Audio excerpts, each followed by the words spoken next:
Thank you so much, Representative Spiller. And I'm sorry, I wasn't hoping to come back here tonight, but when you and I were discussing an earlier amendment, you told me that you didn't think being unable to leave the country equal to refusal. Is that correct? That I didn't think what now? You didn't think that somebody being incapable of leaving the country when being ordered to equal to refusal. I'll tell you what, let me just cut to the chase.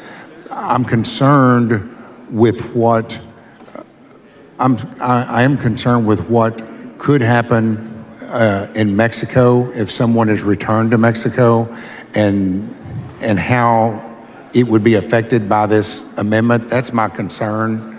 I don't necessarily have a problem with the concept of the amendment, but I'm just getting to the point of it. Is that I'm concerned with something that someone may show up with something from Mexico that says, well, we tried, but we're here again. And well, in that case, the law enforcement officer could just arrest them. Right. Correct? I get it. I'm concerned with the wording. This is about the second-degree felony that somebody would be charged with if they refuse to leave. And in our earlier conversation, you said you didn't think being unable to comply with an order to leave was the same as a refusal.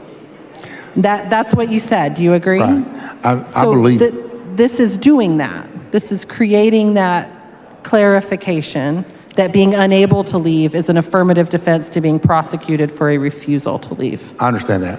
If that were the if those were the circumstances, I don't think the prosecutor would be able to meet his or her burden of proof of each and every element of the offense for refusal to comply beyond a reasonable doubt. So I don't think they could do that. I don't think we need the affirmative defense, but I understand what you're trying to do, but I'm not comfortable with adding it to the bill. So your position is the bill as it stands means that somebody could not be prosecuted for being unable to leave when being ordered to leave. I think you could have a dispute about whether someone being unable to leave or not leaving, but well, in that case, the provision is necessary. Right. I'm trying to answer it as best I can.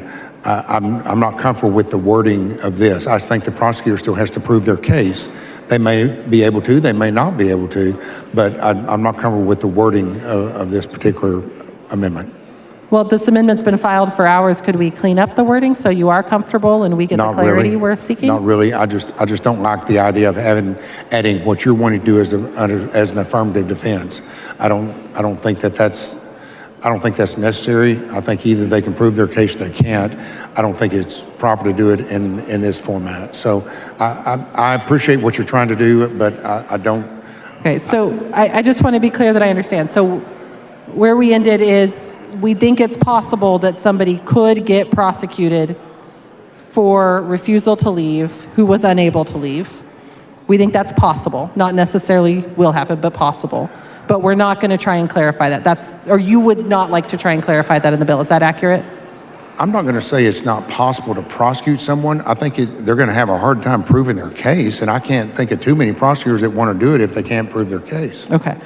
Well, I guess we'll see. So we're leaving it as it is possible for somebody to be prosecuted even if they were unable to leave unless we accept the Ramos amendment. Or I'm sorry, unless we accept the Hernandez amendment. Thank you.